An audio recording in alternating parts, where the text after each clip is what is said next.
رب زدني علما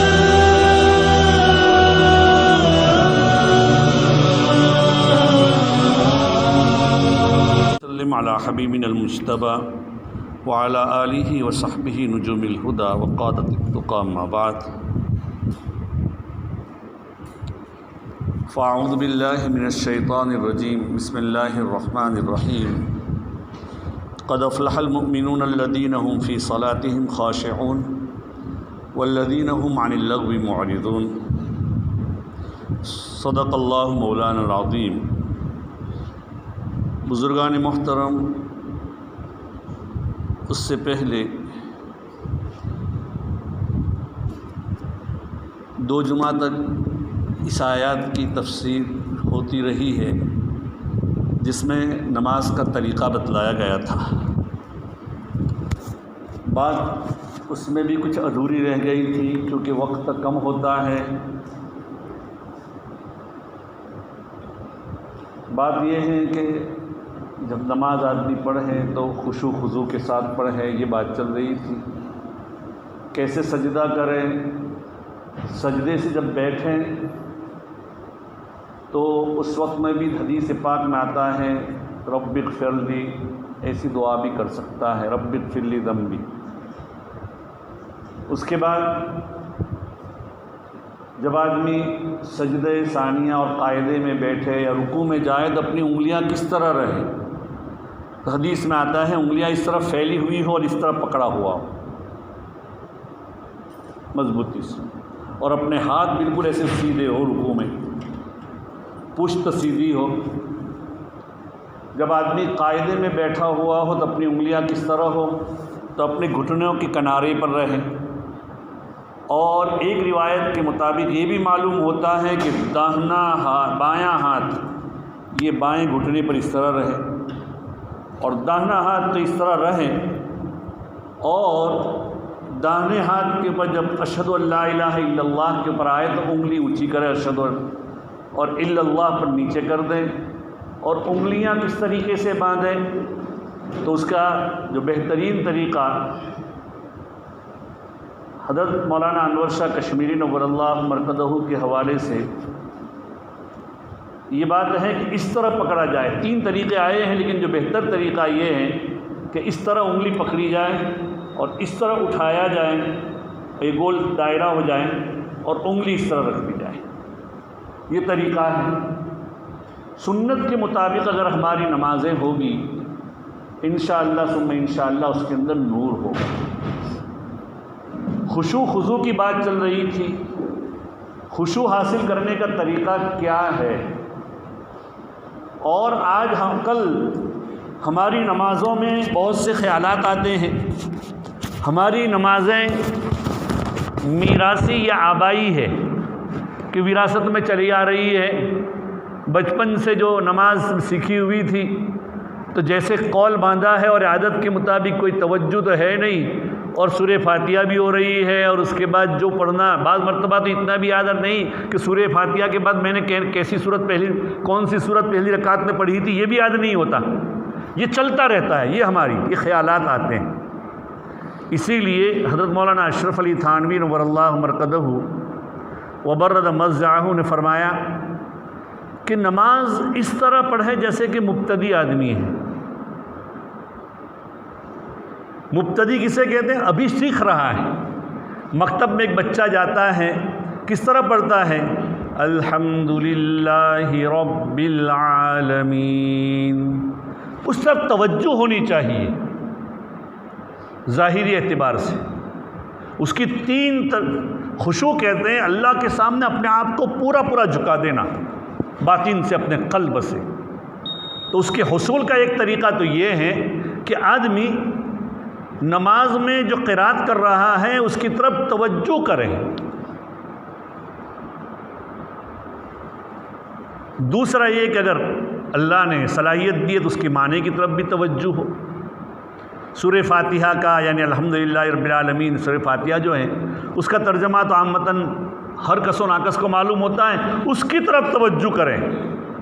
کہ الحمدللہ رب العالمین پڑھ رہا ہے تو یہ توجہ کریں کہ ساری ہی تعریف اللہ ہی کے لیے، دنیا ساری ہے چاہیں ساری تعریفیں اور ہر قسم کی خوبیوں کا مالک اللہ تعالیٰ ہے۔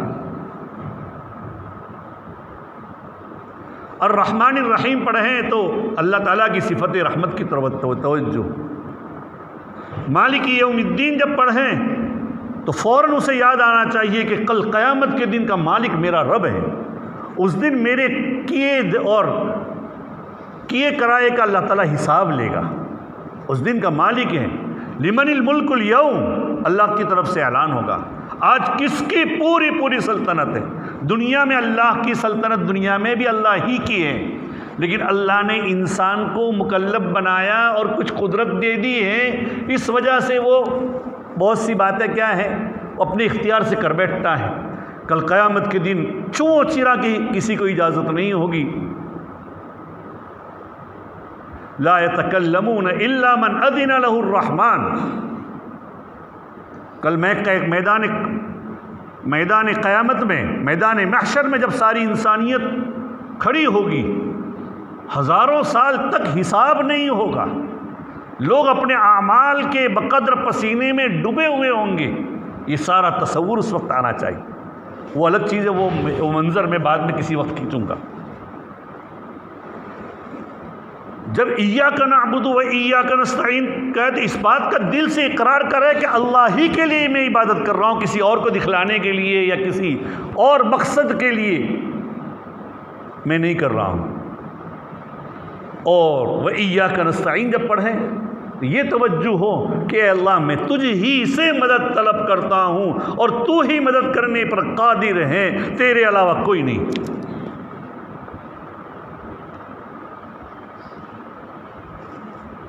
اہدنا الصراط المستقیم، اپنے لیے ہدایت مانگے اس وقت، اے اللہ ہمیں سیدھے راستے کی طرف ہدایت فرما۔ اور اس وقت تصور ہونا چاہیے ان لوگوں کا راستہ انعمت الذین انعمت علیہم، جن کے اوپر تو نے انعام کیا، اور اللہ کا انعام کن لوگوں پر ہے؟ اولئک الذین انعم اللہ علیہم من النبیین والصدیقین والشہداء والصالحین، وہ انبیاء ہیں، صدیقین ہیں، شہداء ہیں، صالحین ہیں، ان کے اوپر اللہ تعالیٰ کا انعام۔ ان لوگوں کا راستہ نہیں جن کے اوپر تیرے غصہ اترا ہے اور جو گم گشتہ راہ تھے، یعنی یہود و نصارہ۔ یہ سارے تصورات اگر نماز میں آئیں گے، یہ دوسرا طریقہ ہے، خشوع کا دوسری سیڑھی ہے۔ تیسری سیڑھی یہ ہے کہ اللہ کی عبادت کے اللہ کے سامنے اس طرح کھڑا رہیں۔ حدیث میں آتا ہے، حدیث جبرائیل ایک مشہور جو حدیث ہے، اللہ کے رسول صلی اللہ علیہ وسلم نے فرمایا ان تعبد اللہ کأنک تراہ، اللہ کی ایسے عبادت کرو گویا کہ تو اللہ کو دیکھ رہا ہے۔ اگر یہ حال میسر نہیں تو کم سے کم وہ تو تمہیں دیکھ رہا ہے، اللہ میاں تو تمہیں دیکھ رہا ہے۔ یہ تصور کہ اللہ مجھے دیکھ رہا ہے، اگر یہ تصور آ جائے گا تو آدمی کی عبادت کیا ہے، خشوع خضوع سے لبریز ہو جائے گی کہ اللہ میاں مجھے دیکھ رہا ہے، تو دیکھ رہا ہے۔ اگر یہ حاصل ہو تو یہ مشاہدہ ہے، بہت اچھی بات ہے۔ اب سوال یہ ہوتا ہے کہ بھئی اللہ میاں ہمیں دیکھ رہا ہے، کیسے ہمیں معلوم؟ دیکھیے دنیا میں اس کی بہت ساری مثالیں ہیں۔ دیکھیے ابھی ہم یہاں بیٹھے ہوئے ہیں، ابھی کوئی بجلی جل نہیں رہی ہے، تب بھی یہاں اجالا ہے۔ یہ اس بات کی دلیل ہے کہ باہر سورج نکلا ہوا ہے۔ کیا سورج ہمارے سامنے ہے؟ نہیں، سورج نکلا ہوا ہے۔ جب اللہ میاں یہ کارخانہ عالم کو چلا رہا ہے، جب اللہ میاں نے ہمیں پیدا کیا اور ہمارے اوپر اتنے انعامات، تو اس کی ذات کے اوپر دلالت کرتے ہیں لِكُلِّ شَيْءٍ لَهُ آیَةٌ تَدُلُّ عَلَىٰ أَنَّهُ وَاحِدٌ، کہ ہر چیز اس بات کے اوپر نشانی کرتی ہے کہ ایک ہی ذات کرنے دھرنے والی ہے۔ ہوائی جہاز جاتے ہیں کبھی کبھی یہاں سے، ہمارے یہاں سے، یا گاڑی کی آواز جا رہی ہے تو کیا گاڑی ایسے ہی چل رہی ہوگی؟ یہ تو ہمیں معلوم ہے کہ کوئی نہ کوئی چلانے والا ہے، اتنا تو تصور ہے۔ اس ہوائی جہاز میں کوئی نہ کوئی بیٹھا ہوا پائلٹ ہے اور اس کے اندر پیسنجر ہے، یہ تو ہمیں اتنا تصور ہے۔ اگرچہ آج کل تو ایسے ہوائی جہاز بھی ہو گئے جو ڈرون ہوتے ہیں بغیر پائلٹ کے، لیکن اس کے اوپر بھی کنٹرول کرنے والے لوگ اپنے اپنے اسٹیشن کے اوپر، اپنے اپنے پلیٹ فارم کے اوپر بیٹھے ہوئے ہوتے ہیں۔ ایسے ہی حق تعالی شانہ یہ تصور کرے، اگر یہ تصور حاصل ہوگا تو انشاءاللہ خشوع خضوع حاصل ہو جائے گا۔ تب بھی لوگ کہتے ہیں کہ نماز کے اندر ہمیں خیالات آتے ہیں۔ دیکھیے، نماز کے لیے ہر چیز کے لیے ایک مقدمہ ہوتا ہے، نماز کے لیے بھی کچھ مقدمے ہیں، یعنی مقدمے سے کا مطلب یہ ہے کہ نماز سے پہلے کچھ چیزیں کرنے کی ہوتی ہے۔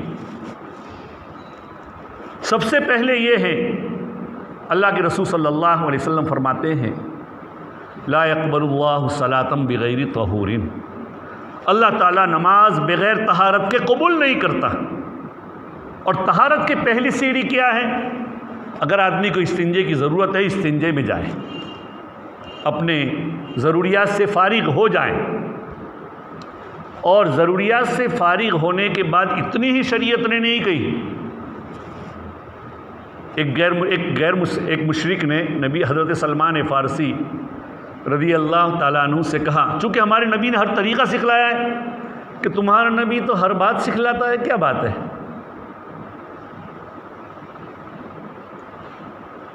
تو حضرت سلمان فارسی رضی اللہ تعالیٰ عنہ کا ہاں ہمارا نبی ہر بات سکھلاتا ہے، یہاں تک کہ استنجا کس طرح کیا جائے، کتنے پتھر لیے جائیں، یہ تمام باتیں، یہ تو ہمارے لیے فخر کی چیز ہے، اس کے اوپر تو ہمارے کیا یہ ہے، فخر سے بتلایا۔ نبی نے ہر چیز کھل کر بتلا دی اور ہر چیز عملی طور پر بتلائی ہے۔ اور اللہ کی عادت بھی رہی ہے کہ کوئی چیز اگر نبی کے شایع نشان ہو تو اللہ تعالیٰ نے نبی سے وہ چیز کر کے بتلائی ہے، اگر نبی کے شایع نشان نہیں تھی تو اللہ تعالیٰ نے وہ چیز امتی کے ذریعے کر بتلایا جو صحابی تھا۔ اس میں تفصیل میں نہیں جاتا، اسی میں ابھی وقت پورا ہو جائے۔ تو اللہ کے رسول صلی اللہ علیہ وسلم نے استنجے کے طریقہ بتلایا، صحابہ سے بتلایا کہ بھئی 3 پتھر جب استعمال ہو، 3 پتھر لو۔ اب اس زمانے میں عرب میں پانی کہاں موجود تھا، 3 ڈیلے لے لو کم سے کم، اور مقصود یہ ہے کہ پوری صفائی حاصل ہو جائے۔ 3 سے فقہا لکھتے ہیں 3 سے اگر طہارت حاصل نہیں ہوتی، اس زمانے میں پانی کہاں میسر تھا، تو زائد لو، 5 لو، 7 لو۔ اسی طرح جو لوگ پیشاب کے قطرات کے جن لوگوں کی شکایت ہوتی ہے یا جلدی وہ فارغ نہیں ہوتے، ان کو فقہا کی اصطلاح میں استبرا کہتے ہیں، ان کے لیے ضرورت ہے اس بات کی کہ وہ لوگ اپنے پیشاب کو مکمل طور پر منقطع کریں، یعنی قطرات بالکل آنا بند ہو، اتنی دیر اس کے اندر لگائے، چاہے استنجے خانے میں بیٹھیں، چاہے کسی بھی طریقے سے اپنے گھر آ جائیں، اپنے کمرے میں آ جائیں، اس کے بعد طہارت حاصل کریں وغیرہ وغیرہ، یا اپنا کپڑے الگ رکھے وغیرہ، یہ پوری کیا یہ استنجے کا طریقہ نبی اکرم صلی اللہ علیہ وسلم نے بتلایا۔ پھر اس کے بعد کیا آپ نے بتلایا؟ ایک تو طریقہ استنجے سے پوری فراغت، یہ بھی ایک طہارت کا جزو ہے۔ دوسرا طہارت یہ ہے کہ اگر آدمی کو وضو کی ضرورت ہے تو وضو کرے، اور وضو کو کس طریقے سے کرے، اس کے آداب و سنن کے لیے کئی طریقے سے کرے۔ حضرت عثمان غنی رضی اللہ تعالیٰ عنہ کی ایک روایت ہے، حضرت عثمان رضی اللہ تعالیٰ عنہ فرماتے ہیں اللہ کے رسول صلی اللہ علیہ وسلم نے فرمایا کہ جو آدمی وضو کریں اور اچھی طرح وضو کریں اور 3 مرتبہ ہاتھ دھوئیں اور ناک اپنے منہ میں کلی کریں تو وہ گناہ تمام جھڑ جاتے ہیں جو منہ سے کیے ہوئے ہیں، اور جب ناک میں پانی ڈالتا ہے تو اس سے بھی گناہ جھڑتے ہیں، اور جب چہرہ دھوتا ہے تو وہ تمام گناہ جھڑ جاتے ہیں جو اس نے چہرے سے کیے ہوئے ہوتے ہیں۔ لیکن کتنی مرتبہ؟ 3 مرتبہ سنن کی رعایت کرتے ہوئے وضو پورا کامل ادا کیا جائے۔ اسی طریقے سے جب ہاتھ دھوئیں تو ہاتھ کے ساتھ وہ تمام گناہ جھڑ جاتے ہیں جو اس کے ہاتھ نے کیے ہیں۔ بائیں ہاتھ دھوئے تب بھی یہی حال ہے۔ سر پر جب مسح کریں تو وہ گناہ جھڑ جاتے ہیں جو دماغ سے سوچ کر کیے تھے، دماغ نے جن کو سوچا تھا۔ جب پیر دھوتا ہے تو وہ گناہ بھی جھڑ جاتے ہیں جو پیر سے چل کر کیے تھے، یہاں تک کہ جب پورا وضو کامل طور پر 3 مرتبہ دھو کر جب ادا کرتا ہے تو وہ اس طریقے سے گناہ سے نکلتا ہے جیسا کہ پاک صاف ہو کر نکلا ہو۔ لیکن علماء نے لکھا ہے اس سے صغیرہ گناہ مراد ہے، کبیرہ گناہ مراد نہیں۔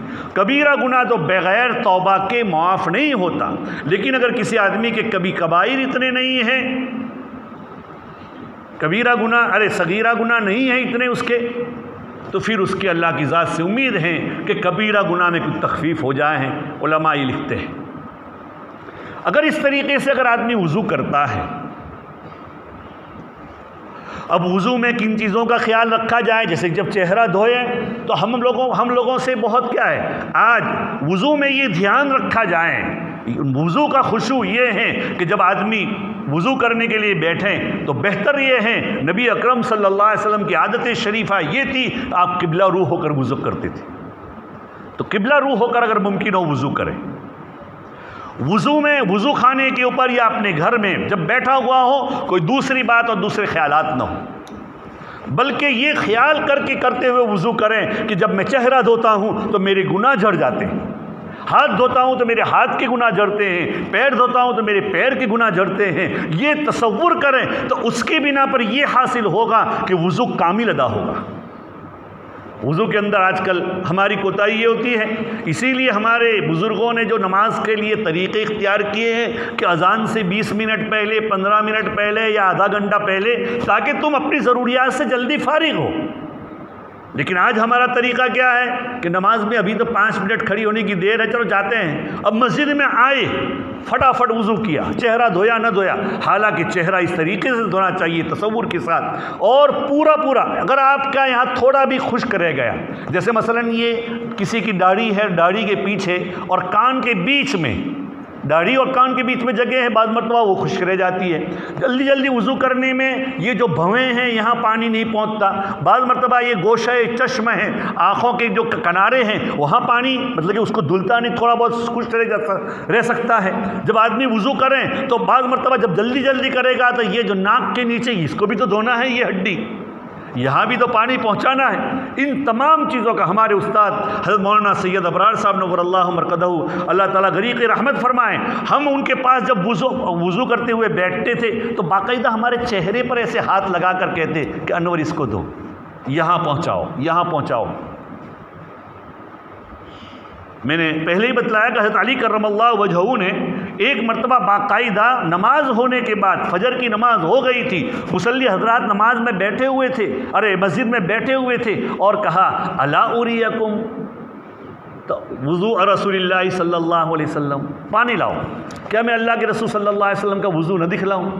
اس کے بعد باقاعدہ وضو کر کے بتلایا، 3 مرتبہ دھو کر، پھر اس کے بعد اس کی فضیلت بیان کری۔ تو عزیز و دوستو، تو ہماری نماز میں جو خیالات آتے ہیں اس کی ایک وجہ یہ کہ ہماری طہارت برابر نہیں ہوتی۔ اگر استنجے کے اندر طہارت برابر نہیں ہے تو احادیث سے معلوم ہوتا ہے کہ جن کی طہارت برابر نہیں ہوتی ان کو خیالات آتے ہیں۔ اس لیے وضو کے اندر یا طہارت میں جو آدمی استنجا کر رہا ہے تو پیشاب کے منقطع ہونے کے اس کے قطرات سے آدمی پاک صاف ہو کر جب آتا ہے تب خیالات نہیں آتی۔ یہ دوسری بات۔ تیسری بات جو میں نے بتائی کہ آدمی کس طریقے سے خشوع خضوع حاصل کرے، تو اس کی ایک سیڑھی یہ بھی ہے کہ آدمی نماز کو اس طریقے سے پڑھے کہ یہ میں آخری نماز پڑھ رہا ہوں، میں احکم الحاکمین کے دربار میں کھڑا ہوں، میں اللہ میاں کے سامنے مجھے کل جواب دہی کرنا ہے، اللہ میاں میری نمازوں کا۔ تو یہ تمام چیزیں اگر یہ تصور ہوگا تو انشاءاللہ ثم انشاءاللہ ہماری نمازوں میں کیا ہوگا؟ دیکھیے وضو کے اندر بھی یہ گناہ جڑتے ہیں۔ اس کے اوپر مجھے ایک واقعہ یاد آیا، امام ابو حنیفہ نور اللہ مرقدہ وبرد مضجعہ کا واقعہ یہ ہے، بڑے بزرگ تھے، اللہ والے تھے، اللہ تعالیٰ نے بعض مرتبہ بزرگوں کو مکاشفہ یعنی کشف ہو جاتا ہے۔ کشف کا مطلب یہ ہے کہ سامنے والے کے حالات اس کے اوپر اللہ تعالیٰ بعض مرتبہ اور بھی دنیا کے حالات یا سامنے والے کے حالات کھول دیتے ہیں کہ یہ کیا چیز کر کے آیا ہے یا کیا چیز کرتا ہے۔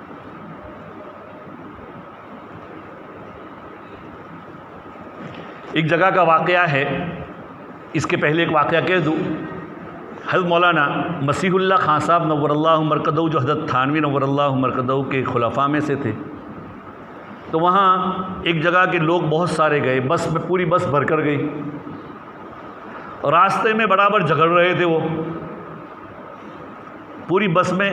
بھئی جھگڑے ہوتے ہیں، کبھی کسی کو اے سی کم لگتا ہے، کسی کو زیادہ لگتا ہے، کسی کو گرمی ہوتی ہے، کسی کو سردی ہوتی ہے، یا کسی کو آگے والی سیٹ ملی ہے، کسی کو پیچھے والی سیٹ ملی ہے، ایسی بات ہے، یا کسی کو جلدی ہے، کسی کو استنجے میں دیر لگتی ہے۔ ایسے جب بہت سارے لوگ ہوتے ہیں تو ایسے کبھی کبھی خرافات ہو جاتی ہے، جھگڑے ہو جاتے ہیں۔ تو وہ لوگ راستے میں جھگڑتے ہوئے جا رہے تھے۔ اب ان لوگوں کو کسی نے بتایا کہ یہاں سے حضرت مولانا مسیح اللہ خان صاحب کی ملاقات کر کے جائیں، بڑے بزرگ آدمی، اور واقعی میں ہم نے بھی ان کی ملاقات کی ہے، ہماری بارہا اللہ تعالیٰ دیکھا ہے، اللہ تعالیٰ ان کو خدمات کو قبول فرمائے۔ حضرت مولانا مسیح اللہ خان صاحب نور اللہ مرکزہ کے پاس جب ہم بھی گئے تھے، تو ان کے گویا کہ ہمیں جو ضرورت ہو بزرگوں کے پاس وہ بات ملتی تھی، ہمیں جو ضرورت ہو وہ اللہ تعالیٰ ان کے منہ سے نکالتا تھا۔ جب ہمارے وہ ہمارے جو اس جگہ کے بزرگان دین تھے بیچارے، یا وہ بس والے تھے، وہ سب گئے ہمارے اس بزرگ کے پاس، تو انہوں نے اپنا ایک گھنٹے تک وہی بیان دیا آپس میں اتحاد و اتفاق کا، جھگڑنا نہیں ہے، یہ نہیں کرنا وغیرہ۔ سب کہہ رہے ہیں کہ کیا بات ہے۔ تو اس کی وجہ بزرگان اللہ والے لکھتے ہیں، اس کی وجہ یہ بھی ہو سکتی ہے کہ حق تعالی شانہ ان کے دل پر ڈال دیتے ہیں کہ یہ باتیں ہوئی ہیں، کہ اس کی وجہ سے یہ کیا جھگڑے ہیں، اس کی وجہ سے ان کا یہ ہوا ہے، یا ان کو یہ آپس میں یہ کرتے ہوئے آئے ہیں۔ اور بعض مرتبہ ایسا بھی ہوتا ہے کہ ان کو بھی معلوم نہیں ہوتا، لیکن اللہ میاں کو تو معلوم ہے، اللہ ان کے زبان سے وہ باتیں نکلواتا ہے جو باتیں وہ ان کی ضروریات کی ہوں۔ جیسے کہ بارش کی ضرورت جہاں ہو وہاں بعض مرتبہ اللہ تعالیٰ موسلا دھار برسا دیتا ہے۔ تو امام ابو حنیفہ نور اللہ مرکزہ برد مضجع کے بارے میں آتا ہے کہ جب کوئی آدمی وضو کرتا تو جیسے حدیث میں آتا ہے کہ اس کے گناہ جھڑ جاتے ہیں، تو ان کو وہ گناہ نظر آ جاتے تھے کہ یہ آدمی کون سا گناہ کر کے آئے ہیں۔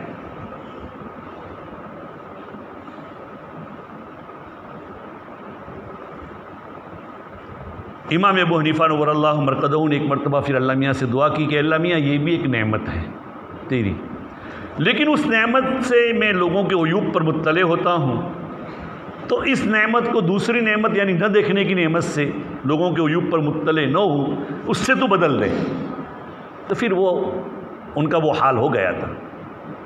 ایسا ہوتا ہے بعض بزرگان دین کے اوپر، بعض مرتبہ ایسا مکاشفہ ہوتا ہے کہ یہ آدمی کیا کر کے آیا ہے یا اس کی کیا ضرورت ہے، بس اتنا۔ جیسے کہ حضرت مولانا وسیع اللہ خان صاحب نور اللہ مرکزہ، یہ بڑے اللہ والے تھے اور صاحب کشف و کرامات تھے۔ تو مولانا وسیع اللہ خان صاحب کی مجلس میں ایک بڑا داڑھی والا آدمی آیا، دیندار اور بڑا جبہ والا، اور یہ عالم نہیں تھا۔ عصر کے بعد مجلس لگی ہوئی تھی اور ایسا داڑھی والا آدمی آیا۔ اب سارا مجمع ہے اور ایک داڑھی والا آدمی یہاں آئے تو ہم لوگوں کا تقاضا کیا ہے کہ بیٹھنے دیا جائے۔ حضرت مولانا وسیع اللہ خان صاحب نے کہا ابھی نکل تو یہاں سے، میری خانقاہ سے ابھی نکل۔ لوگ حیران و پریشان، بیچارہ دیندار اور ایک جبے والا اور کیا ہے ایک نمازی، اور نماز کا اس کا یہ ہے، اور اس کو حضرت نکال رہا، ابھی یہاں میری خانقاہ اور میرے علاقے سے نکل جا۔ میں نے یہ واقعہ حضرت مولانا ابرار صاحب رحمۃ اللہ علیہ جو میرے استاد تھے اور مولانا وسیع اللہ صاحب ان کے شیخ تھے، ان سے خود سنا ہے۔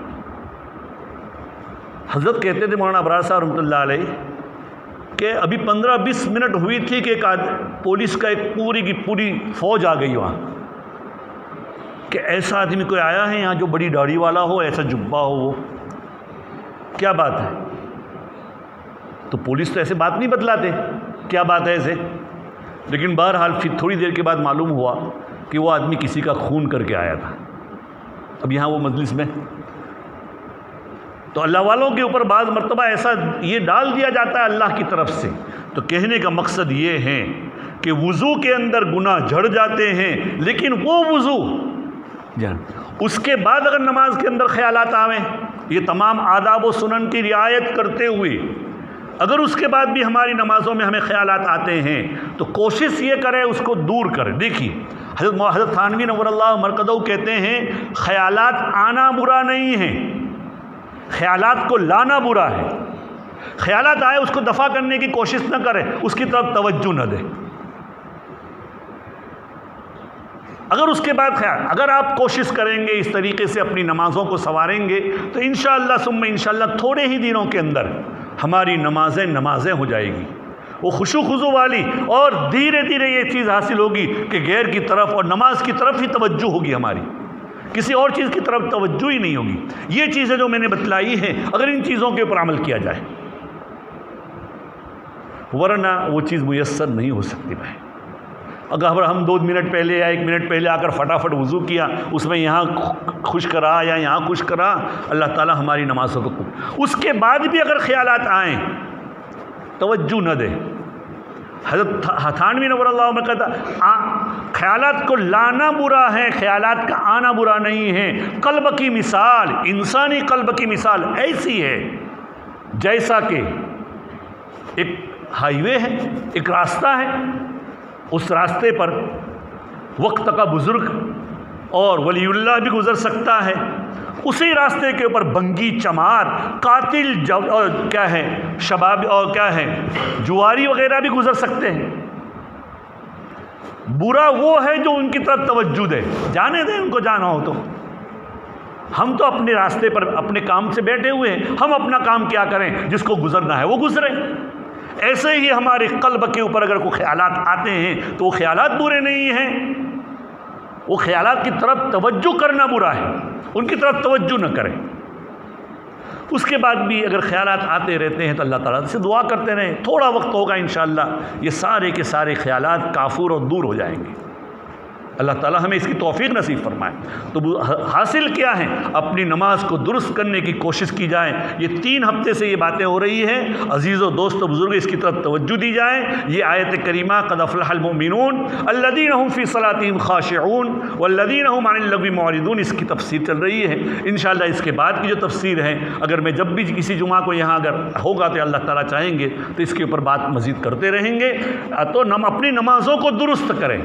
اور دیکھیے میں نے پہلے بھی بتلایا تھا، پہلی جمعہ کو حضرت عمر بن خطاب رضی اللہ تعالیٰ عنہ نے اپنے گورنروں کو خط لکھا تھا، ان اہم امورکم عندی الصلاۃ، تمہارے کاموں میں سب سے پہلے میرا اہم کام کیا ہے، نماز ہے۔ اس لیے اپنی نمازوں کو درست کرنے کی کوشش کی جائے۔ اور جس کی نماز، اسی لیے اللہ کے راستے میں ہم تبلیغ میں جب نکلتے ہیں کہ ہماری زندگی صفت صلاۃ پر آ جائے، اس کا مقصد کیا ہے؟ مطلب یہ ہے کہ ہر وقت اللہ کا استحضار رہے نماز میں۔ آج تو ہمیں نماز میں بھی وہ چیز حاصل نہیں ہے، ورنہ نماز میں جس طریقے سے میں نے بتلایا وہ طریقہ اگر نماز کے اندر آ جائیں اور وہی طریقہ ہماری زندگی میں آ جائیں تو ہم انشاءاللہ کامیاب ہیں۔ ہماری زندگی کیا ہے، درست ہے، اور اللہ کی رضامندی والی زندگی نصیب ہو جائے گی۔ اللہ تعالی ہمیں یہ نصیب فرمائے، اس کے اوپر عمل کرنے کی توفیق نصیب فرمائے۔ وآخر دعوانا الحمدللہ رب العالمین۔